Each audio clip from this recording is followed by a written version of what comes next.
오늘 본문 말씀을 무대 위에 한번 올려보려고 생각을 합니다. 막이 열려지면 웅성웅성 인력시장에서 자기들을 써줄 것을 기다리는 사람들이 허름한 옷차림으로 있습니다. 포도원의 한 주인이 나타났습니다. 건장한 신체를 드러내며 나를 써달라고 매달리기도 합니다. 그때 포도원 주인이 아침 6시 건장하고 힘세 보이는 몇 사람을 골라서 포도원 농장으로 갔습니다. 그리고 막이 닫혀지고 제2막이 열려집니다. 이른 아침부터 포도원에서 땀 흘려 일하는 사람들이 보입니다. 근데 한참이나 시간이 지났을까요? 아침 9시, 그리고 정오, 오후 3시, 심지어는 이제는 일을 마치는 시간, 오후 5시에 들어와서 일을 하는 사람이 있었습니다. 드디어 품삯을 나누어 줍니다. 이 품삯을 가족들이 기다리고 있습니다. 그래야 밥도 먹을 수 있고 또 가족을 섬길 수가 있었던 것이죠. 막이 닫혀지고 제3막이 펼쳐집니다. 근데 품삯을 주는 방법이 좀 이상합니다. 제일 나중에 온 오후 5시에 뒤늦게 불려온 사람을 불러내더니 하루 품삯 1데나리온을 줍니다. 그때 조금 일찍 온 사람들이 잔뜩 기대가 부풀어져 있었습니다. 근데 웬걸 차례대로 주는데 이른 아침 6시에 불려온 사람까지 똑같이 1데나리온을 줍니다. 이것저것 불평이 터져 나옵니다. 이건 불공평한 처사라고 고래고래 소리를 지르고 항거하는 사람까지 눈에 띕니다. 이때 농장 주인이 알 듯 모를 듯 한마디를 남기고 막이 닫혀집니다. 나중된 자로서 먼저 되고 먼저 된 자로서 나중되리라. 여기까지가 오늘 본문의 대략적인 내용입니다. 본문 농장 주인의 태도는 사회 경제 정의에 어긋납니다. 인류 보편 상식에도 맞지가 않습니다. 주인이 좀 지혜로웠다고 한다면 일찍 부름받은 사람에게 1데나리온 주고 차례대로, 그리고 제일 마지막에 뒤늦게 5시에 불려온 사람들에게 1데나리온을 주었다라고 한다면 불평은 없었을 것입니다. 근데 왜 이렇게 미련하게 처리를 한 것일까요? 불평을 자초한 것 아니냐 그 얘기죠. 은필칭 왜 긁어 부스럼을 내느냐 그 얘기입니다. 먼저 온 사람들에게 기대감을 잔뜩 부풀려 놓고 똑같이 1데나리온을 주니 불평이 터져나오는 건 당연한 일이었지요. 그런데 오늘 본문이 이런 불공평하고 불평을 만들어낸 이 사건이 천국이라고 하는 겁니다. 그게 더 놀라움이 있는 거죠. 이 비유가 시작되는 20장 1절 말씀입니다. 천국은 마치 이처럼 불공평하시고 불평을 만드는 농장 주인과 같다. 농장 주인의 이 처신이 천국이다 그 얘기죠. 천국의 원리다 그 얘기죠. 여러분 이해가 되십니까? 오늘 설교 결론부터 말씀을 드립니다. 우리가 영원히 살게 될 그 천국은 공의의 원칙에 따라서 들어가는 것이 아니다. 철저하게 하나님의 은혜의 원리에 의하여 들어가는 것이다 그 얘기입니다. 믿습니까? 설교 끝났습니다. 아무리 얘기해도 이 얘기입니다. 졸리시는 분은 주무셔도 괜찮습니다. 오늘 본문 사복음서 중에 마태복음에만 나오는 비유입니다. 마태복음에서 이 비유가 위치한 복음적인 이유가 있었습니다. 지금 예수님의 관심은 이 복음이 유대의 장벽을 뛰어넘어서 이방인에게로 모든 민족에게로 넓혀지고 있는 바로 이 시점입니다. 예수님은 유대 종교인들 그리고 예수님을 따르는 제자들의 가슴 속에 도사려 있는 나는 먼저 부름을 받았다, 선민의식, 공로주의, 율법주의를 무너뜨려야 될 절박한 필요를 느끼신 것이지요.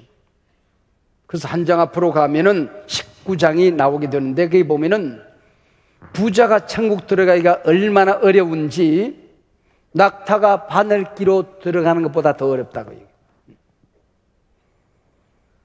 부자의식을 가지고 있는 선민의식을 가지고 있는 이 사람들에게 주님께서 결론적으로 19장 마지막 절에 그렇게 말합니다. 먼저 된 자로서 나중되고 나중된 자로서 먼저 될 사람이 많으니라. 그 다음에 이어지는 내용이 오늘 본문 포도원 주인의 비유입니다. 먼저 온 자, 선민의식을 가진 사람들, 오늘 우리로 말하면은 어릴 때부터 교회 열심히 다닌 사람들, 하루가 모자라게 교회를 섬기는 사람들, 목사, 장로, 집사, 임직자들, 이 사람들에게 주님이 단호하게 말씀을 하십니다. 나중된 자로서 먼저 되고 먼저 된 자로서 나중되리라. 부자와 낙타 비유에서는 많다 그랬는데 여기서는 단언적으로 나중되리라 그렇게 말하고 있습니다. 경성하라는 얘기죠. 깨어있으라는 얘기입니다. 자기 자신을 되돌아보라는 얘기죠. 그때나 지금이나 이렇게 일을 시키고 이렇게 품삯을 주는 포도원 주인은 없습니다. 당시 바쁜 포도 수확철에 5번이나 인력시장에 나가는 주인은 없습니다. 그럼 이게 뭘까요? 영적인 세계를 말하는 거죠. 구원의 나라를 말하는 거죠. 하나님 나라는, 구원의 나라는 정말 전날에도 달려나가 천국으로 초청을 하는 겁니다. 아니, 숨겨두는 그 시간에도 복음을 전해야 하는 거죠. 여러분, 하나님 나라에 가장 먼저 부름을 받고 가장 나중된 한 사람이 있습니다. 아니, 지옥에서도 가장 밑바닥으로 추락한 사람이 있습니다. 가룟 유다입니다. 12지파를 신약에서 대신할 12제자의 한 사람으로 부름받았던 그가 주님을 배신하고 지옥으로 추락했던 것이지요.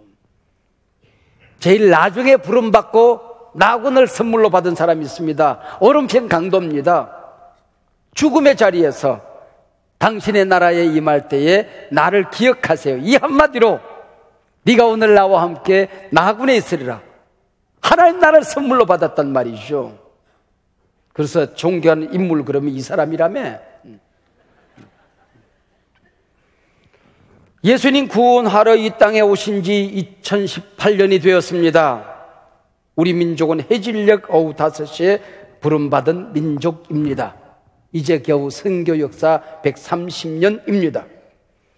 우리 예수님 이 땅에 선교사님들을 보내주셨습니다. 어찌하여 종일 놀고 여기 있느냐? 포도원에 들어가자. 그래서 부름받고 우리는 하나님 나라의 백성이 되었습니다. 우리를 품꾼으로 쓰는 이가 없나이다. 5천년간 하나님 모르고 우상 숭배하고 미신에 젖어 산 백성들을 하나님의 백성으로 불러주신 것입니다. 누가 뭐라고 해도 우리 민족은 오후 5시에 부름받은 민족이지요. 아무리 생각해도 나는 오후 6시 1분 전에 부름받고 구원받은 사람입니다. 이 포도원 비유를 읽으면서 내가 구원받았다는 게 누군가 나에게 복음을 전해서 주의 종이 되었다는 게 기적이구나. 여러분, 이 세상에 기적이 많고 많지만은 여러분이 구원받은 기적보다도 더 큰 기적은 없습니다. 할렐루야. 울며 울며 감사할 뿐이지요. 죽도록 충성해도 모자랄 뿐이지요. 아무리 섬겨도 무익한 종일 뿐이지요. 여기 게으름이 있을 수 없습니다. 원망 불평이라니요 가당치도 않습니다. 꾀부리고 인색한 헌신, 인색한 충성 있을 수 없는 일이죠. 우리가 오래 신앙생활을 하다 보면 나도 모르게 나는 구원받을 자격이 있다, 공로의식이 생깁니다. 한 번은 우리 교회에 자기 마음에 정말 안 드는 한 사람이 있었던가 봐요. 말하는 것도 그렇고 태도도 그렇고 품성도 그렇고 꼬집고 꼬집어서 불평을 합니다. 그래서 제가 그러지 마세요 그랬어요. 그랬더니 그분이 한 얘기가, 제가 틀린 말 하는 걸 봤습니까? 항상 제가 바른 말을 하지 않습니까? 그래요. 제가 그랬습니다. 바른 말 하면 당신이나 나나 지옥 가야 돼. 교회는 바른 말 하는 곳이 아니라 은혜로운 말을 하는 곳이야. 하나님이 당신에게 바른 말 한마디만 하면 이 시간에 불이 떨어져야 되는 거야. 한번 따라 하시기 바랍니다. 교회는 바른 말 하는 곳이 아니라 은혜로운 말을 하는 곳입니다. 하나님 나라는 공의로 가는 나라가 아닙니다. 하나님의 은혜로 가는 나라입니다. 천국은 자격 있는 사람에게 주어지는 보상이 아니라는 것입니다. 오직 하나님의 은혜, 오직 긍휼, 오직 하나님의 사랑으로만 갈 수 있는 선물의 나라라고 하는 거죠. 그래서 하나님은 우리를 불러주는 이가 없습니다라고 고백하는 사람들을 구원해 주시는 것입니다. 나이 많아서 부름받지 못한 사람들, 몸이 허약해서 불러주는 이가 없는 사람들, 기운이 없는 나를 늦은 오후 천국 포도원으로 불러주셨습니다. 어디에 쓸데 있다고 나를 천국 일꾼으로 부르셨을까요? 재능도 없습니다. 가진 것도 없습니다. 기술도 없습니다. 무능합니다. 아는 것도 없습니다. 근데 나를 자녀 삼으셔서 소중하다, 귀하다 우리 하나님 말씀하십니다. 나는 아무리 봐도 영적인 장애인입니다. 근데 하나님이 나를 함께 일하자, 함께 신앙생활하자, 천국 가자, 우리를 불러주시는 것이죠. 이런 내가 구원받아 천국 백성이 되고 목사가 되고 장로가 되고 집사가 되고 찬양대원 되고 교사가 되어서 사랑받는 걸 보고 세상 사람들이 투덜거립니다. 저런 사람들이 교회 다닌다고? 그러니 교회가 제 모양이지. 비난받는 것 당연한 일입니다. 우리 꼴을 보면, 그래서 니체는 말했습니다. 나사렛 예수는 인생의 근래 쪽지들만 선택하여 제자를 삼았다고. 옳습니다. 그러나 우리 예수님은 인생의 근래들을 선택하여 제자 삼으시고 하나님 나라의 면류관으로 바꾸셨습니다. 할렐루야. 오늘 본문 11절 원망하여란 말이 참 재미있습니다. 헬라어 말에 애공구종 그렇게 되어 있습니다. 그 말은 의성어입니다. 우리말로 말하면 궁시렁궁시렁이라는 말입니다. 원망하여, 궁시렁궁시렁하여, 애공구종하여 그런 얘기입니다. 의성어입니다. 여러분, 교회 안에 예수 믿고 원불교 신자들이 많다며 원망 불평이 입에 꽉 뺀 사람들 말이에요. 토레이가 호주에서 집회를 하고 있었습니다. 폭발적인 성령이 임했습니다. 근데 장로교회 장로님 한 분이 식사를 접대했어요. 그러면서 토레이 목사님, 우리 집은 3대째 장로 집안입니다. 그런데 오늘 폭발적인 성령이 임하는데 제게는 성령이 임하지 않습니다. 이 눈물바다 속에서 나 혼자 감동이 없습니다. 감격이 없습니다. 어쩌면 좋습니까? 그랬더니 토레이가 그렇게 말합니다. 장로님은 장로님의 이름으로 기도하시는 분이십니다. 예수님의 이름으로 사십시오. 공로로 나는 누구보다도 먼저 은혜 받을 자격이 있다고 하는 그 자격을 내려놓으십시오. 하나님이 당신에게 그때 임할 것입니다 라고 말합니다. 오늘 본문에서 단호하게 우리 주님 말씀하십니다. 친구여, 내가 네게 잘못한 것이 없노라. 네 것이나 가지고 가라. 나중은 이 사람에게 너와 같이 구원을 허락하는 것이 내 뜻이다. 내 것 가지고 내 뜻대로 할 것이 아니냐. 내가 선함으로 악하게 보느냐. 먼저 온 이 사람, 주인님을 부르는 호칭이 갑자기 사라졌습니다. 주인님, 나으리, 주인어른 말이 사라졌어요. 어느 날 내 입에 불평, 원망이 줄줄 흐르다 보면 하나님에 대한 감사의 말이 사라집니다. 찬양의 언어가 사라집니다. 내 인생의 주인이 하나님이시라는 고백이 사라지게 되는 것입니다. 그래서 다른 번역에 보면은 내가 후하기 때문에 그것이 당신 눈에 거슬리는 거, 내가 관대함으로 네가 시기하느냐, 그렇게 되어져 있습니다. 여러분, 우리 장로교 신학 구원 교리의 핵심이 뭔지 아십니까? 하나님의 주권 신학입니다. 구원받고 버림받고 오직 하나님의 손에 달려 있다고 하는 것입니다. 오직 하나님의 은혜로만 구원받는다, 그 얘기죠. 어릴 때 내가 예수를 믿었습니다, 여러분. 그리고 교회에서 봉사합니다. 장로가 되었습니다. 권사로서 교회를 섬깁니다. 여러분, 얼마나 행복했습니까? 얼마나 재미있었습니까? 어릴 때 예수 믿고 그날이 종말이라고 할지라도 우린 천국에 눈을 뜨는 거죠. 얼마나 남다른 삶을 살았습니까? 신앙생활하는 과정이 행복하기만 하지 않았냐, 그 얘기죠. 유한의 세계와 무한의 세계는 다릅니다. 여러분, 무한 곱하기 무한은 무한입니다. 무한대에 100을 곱해도 1000을 곱해도 무한대입니다. 무한대를 100으로 나누어도 무한대입니다. 이게 하나님 나라입니다. 하나님의 풍성한 은혜입니다. 하나님 나라의 그 신비입니다. 무한대, 무한의 세계입니다, 여러분. 그게 한 데나리온이라고 하는 것이죠. 내가 받은 것도 무한입니다. 네가 받은 것도 무한입니다. 이른 아침 부름받은 사람도 무한의 세계에 들어가게 되는 것입니다. 죽으면서 예수를 믿어도 그 무한의 세계에 들어가게 되는 것입니다. 할렐루야! 이게 풍성한 세계, 하나님 나라의 신비라고 하는 것입니다. 결론은 자명해졌습니다. 하나님이 불공평하신 것이 아닙니다. 포도원에 먼저 온 일꾼들이 하나님의 은혜의 법칙을 오해한 것이지요. 하나님 불평을 만드시는 분이 아닙니다. 불평은 내가 한 것이지요. 여러분, 나를 불러주신 하나님 앞에 한없이 감사하고 늦게 온 우리 어린 신자들, 모자란 사람들, 그들 격려하고 그리고 살아가도록 하나님이 우리를 먼저 불러주신 것이지요. 아내가 병이 들었어요. 혼자서 이제는 농장에 가서 일을 해가지고는 수술비, 약값 벌 길이 없습니다. 그래서 연로하신 아버지가 따라 났습니다.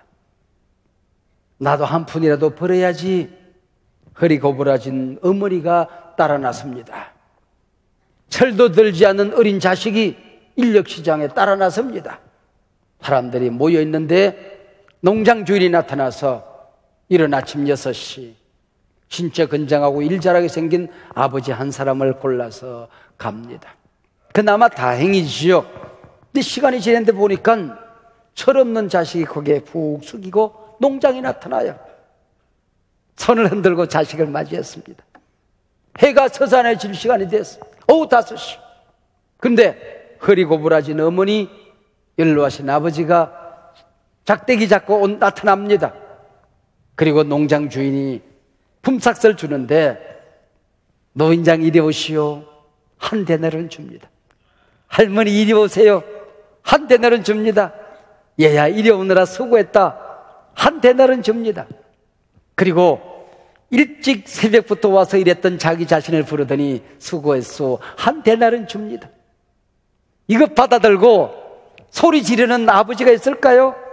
저 노인장도 한 데나리온 주고 저 할머니도 한 데나리온 주고 철없는 저 자식도 한 데나리온 주는데 나한테 한 데나리온 줍니까? 이런 아버지는 없는 거죠. 손을 잡고 아버지도 한 데나리온 받았어요. 어머니도 한 데나리온 받았어요. 얘야 보자. 너도 한 데나리온 받았구나. 여러분, 집으로 돌아가는 발걸음이 얼마나 가벼웠을까요? 춤이 저절로 덩실덩실 나오지 않았을까요? 저녁 식탁에 둘러앉아서 어찌 그러니 농장 주인이 있단 말인가? 온 가족이 하나님 앞에 감사 예배를 드리지 않았겠습니까? 근데 왜 불평이 생긴 것입니까? 천국 가족의식이었기 때문에. 여러분 기억하세요? 이 자리에 함께 예배 드리는 모든 사람들, 여러분이 그렇게 미워하는 그 사람 천국에서 영원히 함께 살 것입니다. 할렐루야. 오늘 본문을 읽다 말고 저는 자꾸 눈물을 닦으면서 본문을 읽었습니다. 어제 하루 종일.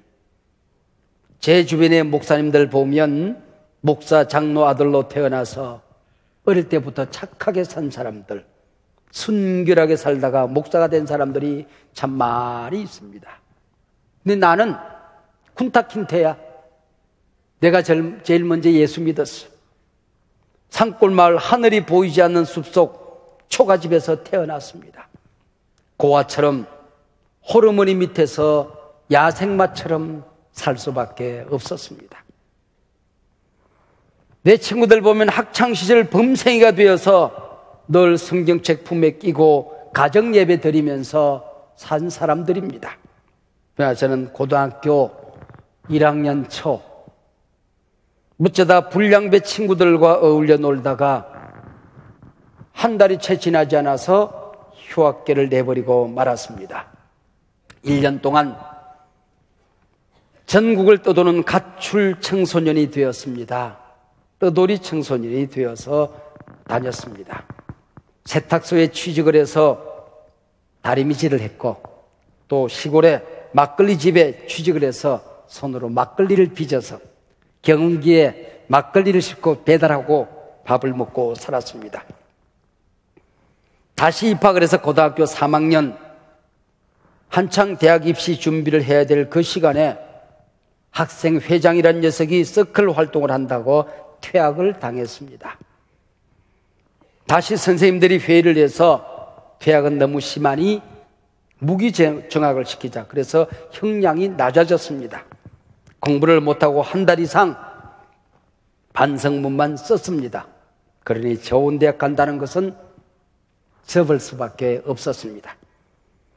육군 사관학교에 지원을 했지만 보기 좋게 낙방을 했습니다.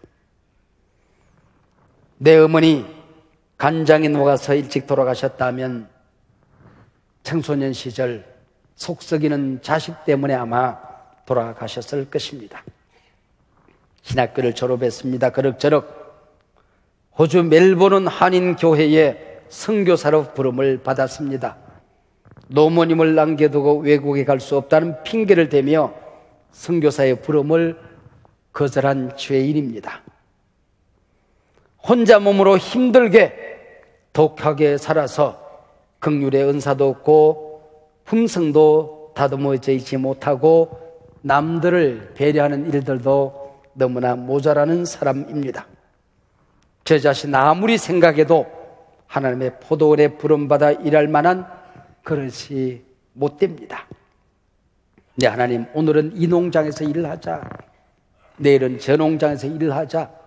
하루가 24시간이 아니라 48시간도 모자랄 만큼 일을 하라 하나님이 나를 부르십니다. 하나님의 은혜죠. 죽도록 충성해도 저는 일이 맞춰지는 1분 전에 부름받은 일꾼입니다. 녹슬 시간이 없습니다. 달아서 없어질 겁니다. 오늘 본문 포도원 농장 주인 비유를 읽으며 하도 감사해서 울었습니다. 죽도록 충성하리라 다짐하며 또 감사해서 울었습니다.